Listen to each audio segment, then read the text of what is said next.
Halo teman-teman, kita melanjutkan kelas sejarah konsep perjuangan kelas, seri yang ke-7 tentang perjuangan kelas pasca revolusi. Ya, teman-teman. Jadi, setelah revolusi terjadi, tentu perjuangan kelas tidak berakhir begitu saja. Ternyata ada tantangan-tantangan yang memberatkan, bahkan mungkin dalam beberapa hal bisa dibilang lebih berat dibanding sebelum revolusi. Nah, tantangan-tantangan setelah revolusi itu meliputi misalnya kesulitan meningkatkan produktivitas ya. Misalnya di Rusia tahun 1917 ketika revolusi telah terjadi, kemudian sosialisme hendak dibangun, ternyata ada kesulitan bagaimana bisa meningkatkan produktivitas. Karena Rusia pada waktu itu termasuk negara dengan produktivitas kaum buruh yang cukup rendah. Sementara ketika produktivitas ini diupayakan untuk meningkat, ada tuduhan kembalinya eksploitasi. Ya, kelas buruh yang tadinya sudah menang dalam revolusi, kemudian merasa bahwa kok mereka ditindas lagi. Ini seperti kembali lagi ke dalam rezim kapitalis, di mana kaum buruh dihisap, dieksploitasi. Nah, ketika menghadapi tantangan-tantangan semacam inilah, bagaimana meningkatkan produktivitas sulit, tetapi juga kaum buruh merasa dieksploitasi lagi kalau produktivitas berusaha ditingkatkan. Sementara sosialisme masyarakat yang baru membutuhkan kapasitas produksi yang tinggi untuk mencukupi kebutuhan warganya. Disinilah Lenin yang waktu itu memimpin Uni Soviet berusaha mengarahkan nahkoda. Dia mengatakan waktu itu bahwa ada perbedaan esensial antara perjuangan kelas dalam negara kapitalis dengan perjuangan ekonomi dalam negara buruh. Ya, jadi meskipun kaum buruh di pasca revolusi dituntut untuk produktif, tetapi ini tidak bisa disamakan begitu saja dengan eksploitasi atau penindasan di bawah rezim kapitalis sebelumnya ketika revolusi belum terjadi. Sekarang ini sudah negara buruh dikuasai oleh kaum buruh sendiri. Ada perbedaan yang signifikan di antara kedua hal ini. Nah, tantangan-tantangan yang dihadapi ini misalnya ya dari kelompok-kelompok yang bisa disebut kelompok populis lah. Mereka sebagian di antara mereka juga terinspirasi oleh narasi Kristen. Misalnya ada satu tokoh namanya Pierre Pascal, seorang Katolik dari Prancis. Nah, terinspirasi oleh paham kekristenannya, dia mengidealkan kondisi kemiskinan bersama dan menolak penguatan kapasitas produksi. Jadi dia merasa bahwa, oh iya ini ketika kita sudah revolusi, kemudian kita semua sama-sama kaum buruh setara, sama rasa, sama rata. Nah ini sudah ideal. Kita bisa disebut menghayati kemiskinan atau kesederhanaan bersama-sama. Lalu dari sana mereka ini menolak ketika Lenin dan pemerintahan Bolshevik menuntut supaya kapasitas produksi ditingkatkan. Nah, Lenin tentu saja tidak setuju dengan langkah ini ya, dengan kelompok ini. Dia mengatakan bahwa kita ini ingin mengubah Rusia dari negara miskin menjadi negara makmur, bukan mengajak miskin bersama-sama. Karena itu harus meningkatkan kapasitas produksi. Jadi di sini kita bisa melihat ada ketegangan ya antara asketisisme universal versus pengembangan kekuatan produksi. Jadi ada semangat agar kita asketis secara universal, kita sederhana, hidup sederhana bersama-sama begitu. Versus pengembangan kekuatan produksi.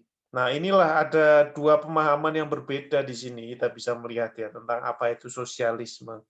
Yang satu ingin menghayati bahwa sosialisme itu mau mengakhiri kemiskinan, mau mengembangkan kemakmuran, kesejahteraan bersama-sama. Sementara yang satu ini mau, oh, kemakmuran atau hidup penuh kelimpahan itu adalah ciri masyarakat borjuis, sehingga dalam masyarakat sosialis sebaiknya tidak demikian. Nah, inilah yang menjadi pertentangan. Lenin ingin mengakhiri masyarakat di mana orang-orang tua, orang-orang jompo, dan orang-orang sakit itu diabaikan. Lalu juga masyarakat di mana pekerjaan domestik itu hanya untuk perempuan. Dan untuk itu, dia meyakini bahwa mau tidak mau harus ada pengembangan kekuatan produksi. Nah, sementara orang-orang seperti Pascal tadi itu mengutuk kemewahan, itu dianggap identik dengan borjuasi. Disinilah kita bisa melihat bisa dibilang dua visi yang bertentangan ya antara kaum Marxis dengan populis. Yang populis ini ingin asketisisme universal, sementara yang kaum Marxis ingin pengembangan kekuatan produksi secara cepat. Nah, keinginan untuk mengembangkan kekuatan produksi inilah yang mendorong munculnya New Economic Policy atau kebijakan ekonomi baru yang kontroversial juga di Uni Soviet di tahun 1920-an. Jadi dengan kebijakan ini, rezim pembagian kerja yang mirip-mirip dengan di masa kapitalisme sebelumnya, itu juga coba diadaptasikan untuk Uni Soviet. Lalu juga produktivitas buruh Rusia yang waktu itu masih sangat rendah, coba untuk ditingkatkan. Lalu juga ada masuknya modal asing juga, tetapi tidak semata-mata demi kepentingan investasi sendiri, tetapi untuk mengembangkan kekuatan produksi di dalam negeri, supaya ada transfer teknologi dan ilmu pengetahuan dari negara-negara kapitalis yang lebih maju. Nah, inilah kebijakan-kebijakan yang dilancarkan dan tentu saja kaum populis menolak ini. Mereka merasa sudah merdeka, tapi mengapa harus diperbudak dengan rezim kerja lagi. Sementara itu, kita bisa melihat ya masalahnya ya. Apakah sosialisme itu bicara tentang kemiskinan dan penderitaan kolektif? Ini yang menjadi pertanyaan juga di tahun 1917-an. Misalnya Antonio Gramsci, pemimpin Partai Komunis Italia di tahun 1917, Desember, ketika revolusi Rusia baru terjadi 1 atau 2 bulan, dia mengatakan bahwa revolusi di negara terbelakang seperti Rusia akan menciptakan kemiskinan dan penderitaan kolektif. Kenapa? Karena kekuatan produksinya masih rendah.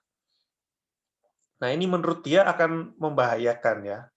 Posisinya sangat rentan. Pertama, kapitalisme akan sangat diuntungkan oleh keadaan ini. Karena kaum proletar cepat atau lambat akan merasa frustasi dengan kemiskinan yang dihadapinya.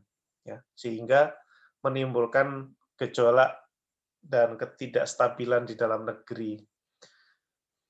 Maka ketika New Economic Policy tadi diterapkan, itu juga dianggap bahwa memang diperlukan. Sementara orang-orang seperti Pascal tadi jelas kecewa berat karena merasa Soviet sudah meninggalkan ideal-idealnya. Nah, fenomena konflik antara populisme dengan Marxisme dalam artian pengembangan kekuatan produksi ini terjadi juga bukan hanya di Uni Soviet, tapi juga di Cina kita melihat. Misalnya dalam konflik dengan Uni Soviet, di Cina kita bisa melihat tuduhan bahwa Khrushchev yang memimpin Uni Soviet waktu itu dituduh ingin mengembangkan gaya hidup borjuis alih-alih merevolusi dunia. Jadi pengembangan kekuatan produksi itu seringkali dicurigai. Nah, ini membawa kita pada apa yang disebut oleh Lossurdo sebagai perjuangan kelas dari atas. Bagaimana perjuangan kelas itu juga dipimpin dari atas ya, dari kepemimpinan, dari secara terpimpin begitu, bukan hanya dari bawah. Nah, ini tentu saja terjadi setelah revolusi.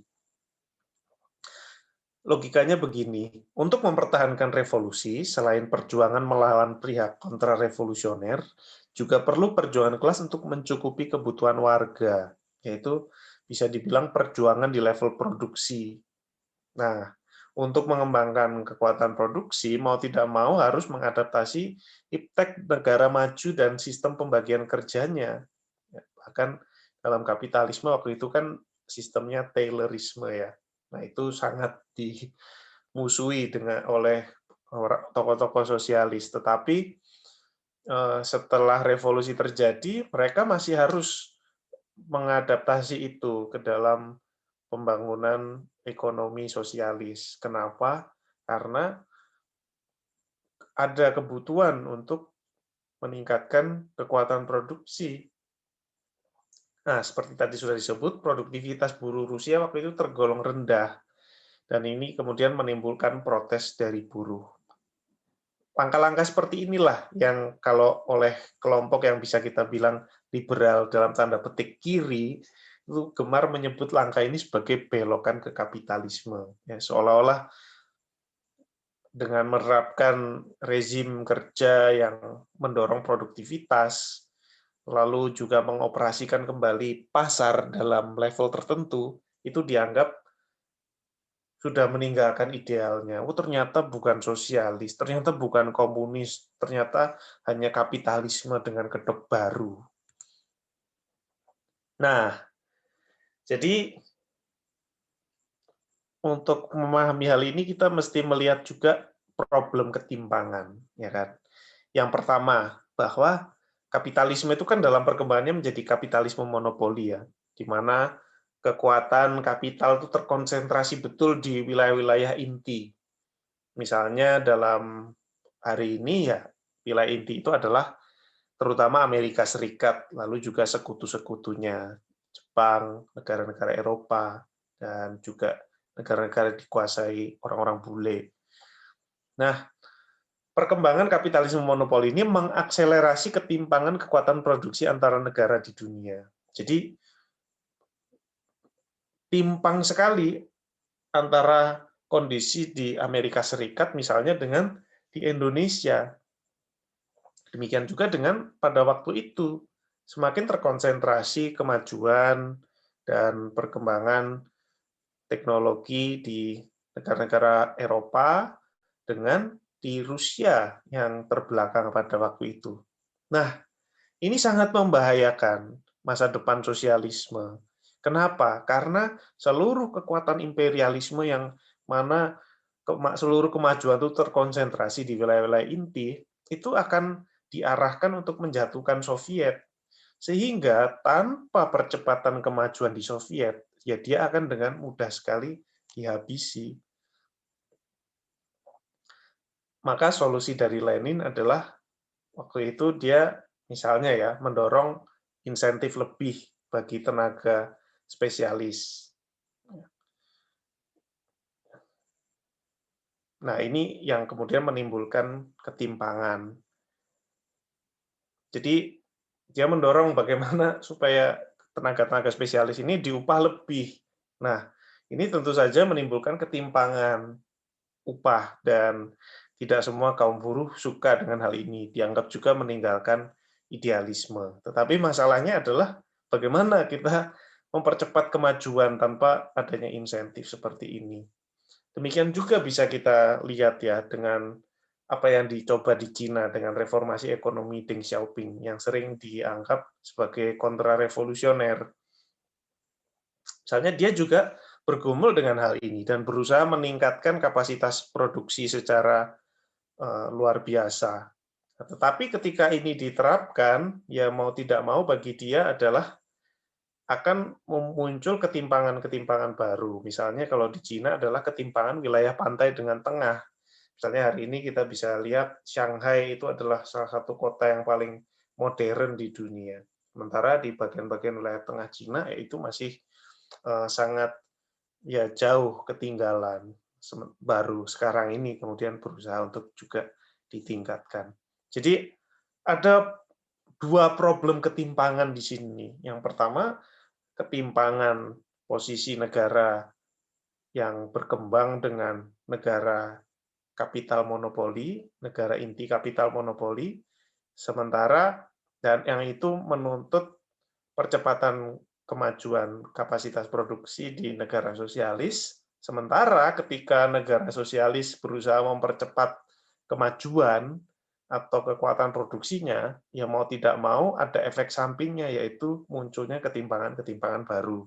seperti bisa kita lihat di Soviet zaman Lenin maupun Cina zaman Deng Xiaoping. Nah, yang terakhir tentang Deng Xiaoping ini lalu. Jadi Deng Xiaoping ini sebetulnya pahlawan atau kontrarevolusioner? Ini kan isu yang kontroversial di kalangan sosialis dan kebanyakan kan menganggap bahwa Deng Xiaoping itu kontrarevolusioner. Jadi Cina setelah Mao Zedong, setelah dipimpin Deng Xiaoping, nah itu sudah merangkul kapitalisme, sudah menjadi kapitalis bukan lagi komunis. Kebanyakan berpendapat seperti itu. Tetapi Lo Surdo berpendapat lain. Menurut dia, Deng Xiaoping adalah seorang pahlawan untuk cita-cita sosialisme. Penjelasannya adalah seperti ini. Jadi, di zaman Mao Zedong, dia memiliki program The Great Leap Forward. Itu bagaimana melakukan lompatan yang luar biasa, tetapi yang kemudian ya bisa dibilang kurang lebih gagal karena ada banyak kelaparan, kemudian tidak tercapai sesuai dengan apa yang dibayangkan. Kemudian juga terjadi revolusi kebudayaan dengan semangat egalitarianisme, berusaha memberangus tokoh-tokoh di dalam partai yang dianggap sudah mengadopsi semangat borjuasi. Nah, Deng Xiaoping muncul sebagai respons terhadap perkembangan ini. Dan dia berusaha berefleksi dari apa yang terjadi sebelumnya, bahwa pengembangan kekuatan produksi tidak bisa hanya mengandalkan semangat perjuangan. Itu yang dia lihat di zaman Mao Zedong, ya, dengan menggelorakan semangat perjuangan, seolah-olah kita di level produksi ini juga berperang, begitu seperti dalam perang sebelumnya di medan perang. Nah, ternyata menurut dia tidak bisa itu, harus ada mekanisme-mekanisme tertentu yang juga memfasilitasi itu, misalnya pasar. Nah, ini yang dia lihat. Lalu juga semangat egalitarianisme universal seperti dalam revolusi kebudayaan, yaitu dianggap seperti populisme di zaman Soviet dulu. Tantangan yang semacam itu. Nah, bagi Deng jelas kemiskinan itu bukanlah sosialisme. Sosialisme bagi dia berarti menghapuskan kemiskinan. Maka istilah poor communism atau poor socialism, komunisme miskin atau sosialisme miskin, menurut dia adalah kontradiksi dalam istilah atau kontradiksi interminis. Meskipun ketika dia melakukan reformasi ekonomi, yaitu berarti bagi dia harus mengizinkan ketimpangan, ya, sebagai efek samping. Sadar betul bahwa maksudnya adalah mengizinkan sebagian penduduk, sebagian wilayah menikmati kemakmuran terlebih dahulu atau ketimpangan dalam proses menciptakan kemakmuran bersama. Ya, makanya hari ini kita bisa melihat puluhan tahun setelah reformasi ekonomi Deng Xiaoping, wilayah-wilayah sekitar pantai itu sudah sangat modern. Nah, sekarang di zaman Xi Jinping itu berusaha untuk membangun juga lebih memodernisasi wilayah-wilayah di tengah. Nah, bagi Deng Xiaoping ini adalah langkah yang penting sekali. Dia menganggapnya seperti revolusi kedua. Hanya saja dalam tradisi sosialisme yang secara umum langkah Deng Xiaoping ini dianggap sebagai kontrarevolusi. Nah, pertanyaannya tentu saja tidak akan kita jawab di sini karena ini adalah sebuah pertanyaan besar. Deng Xiaoping dianggap oleh Lo Surdo sebagai tokoh revolusioner yang tidak kalah heroiknya dengan Mao Zedong. Tetapi para pemirsa mungkin punya pendapat yang berbeda. Karena itu silakan untuk yang berminat ikuti terus Akademi Aliarkam. Dan jangan lupa untuk subscribe, like, follow, comment, share akun-akun media sosial kami di YouTube, Instagram, dan juga Facebook. Sampai berjumpa di video berikutnya.